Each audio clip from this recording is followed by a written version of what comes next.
بسم الله الرحمن الرحيم. شوف الخبر، مسؤول بريطاني: الذكاء الاصطناعي قد يقتل الكثير من البشر خلال عامين. طيب، من هو المسؤول البريطاني؟ هو مات كليفورد، وهو مستشار رئيس الوزراء البريطاني لشؤون التكنولوجيا، يعني بيلعب في الليفل الدوري الإنجليزي. يؤكد مات كليفورد أن المخاطر على المدى القريب مرعبة للغاية. وين المشكلة؟ وفقا لمات كليفورد بيقول لك الذكاء الاصطناعي يستطيع أن يطور أسلحة بيولوجية وسبرانية قد تقود لموت الكثيرين. طبعا هذا الكلام خطير جدا جدا جدا. متى صدر هذا الكلام؟ في الوقت اللي بتوجه فيه ريشي سوناك اللي هو رئيس وزراء بريطانيا إلى الولايات المتحدة الأمريكية حتى يقابل جو بايدن ويطلب منه أن يسمح لبريطانيا أن تستضيف الوكالة الدولية أو الهيئة الدولية التي ستنشأ لتنظيم الذكاء الاصطناعي. تمام. انسى أن الولايات المتحدة الأمريكية ناوية تنشئ وكالة أمريكية لتنظيم الذكاء الاصطناعي، هذا مفروغ منه. وهي الخبر بيقول أنه في عضو من مجلس النواب الأمريكي تقدم ببل، يعني شبه قانون أو مقترح قانون لخلق وكالة فيدرالية لتنظيم الذكاء الاصطناعي. هذا الكلام انساه، احنا بنتكلم عن وكالة أو هيئة دولية، وهذا أصلا طالب فيه سام ألتمان الرئيس التنفيذي لشركة أوبن اي اي. أول امبارح كان في عمان. شو طالب؟ لما التقى مع لجنة تشريعية بالكونغرس الأمريكي قال لهم ضروري أنه يكون في هيئة دولية. شو يعني هيئة دولية؟ يعني وين ما كنت في العالم وتحاول أنك تطور ذكاء اصطناعي متقدم، هذه الهيئة راح تحط خشمها في الموضوع، وبكرة بدها تأثر على القوانين الدولية والمحلية وتشتغل بالشقلوب، يعني شغل على مستوى دولي. هذه الهيئة أنا سبق ونوهت أنه يتم حشد الرأي العام العالمي لإنشائها بهدف أو بحجة تنظيم تطوير أنظمة متطورة للذكاء الاصطناعي. تكلمت في عدة مداخلات عن نية الولايات المتحدة الأمريكية أن تنشئ وكالة عالمية لتنظيم الذكاء الاصطناعي، وحكيت عنها في أكثر من فيلم. هيهم.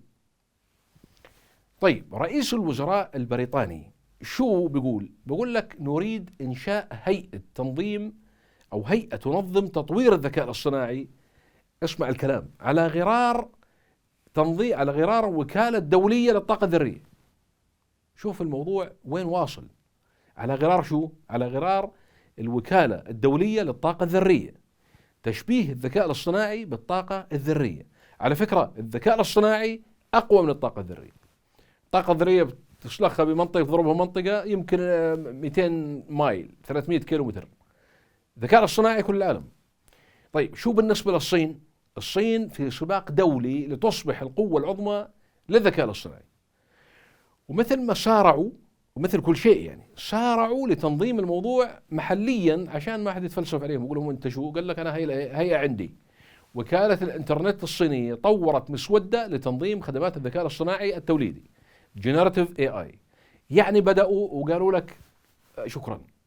الصينيين خلصوا شغلهم في الموضوع وصعب تلحقهم، ومش رايحين يخضعوا للوكالة الدولية لتنظيم الذكاء الاصطناعي، ويمكن هم يبادروا لإنشائها ويمكن ينشئوا واحدة ثانية.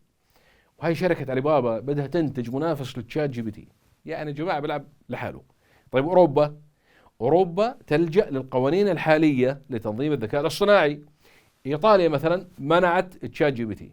إسبانيا أعلنت أنها ستحقق في خروقات بيانات تتعلق بتشات جي بي تي.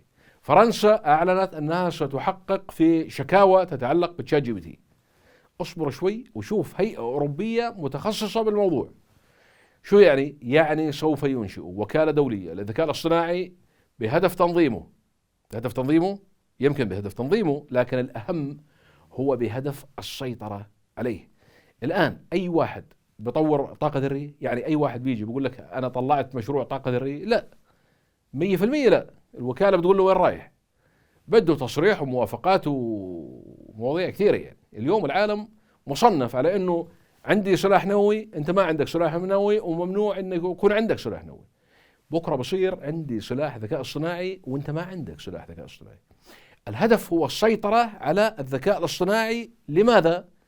قالها بوتين من زمان: من يقود الذكاء الاصطناعي سوف يحكم العالم. أما بالنسبة للنايمين، بالله عليكم لا صحوا، اطفي الضوء وسكر الباب واطلع شوي شوي. أحلام اصطناعية سعيدة. يعطيكم العافية.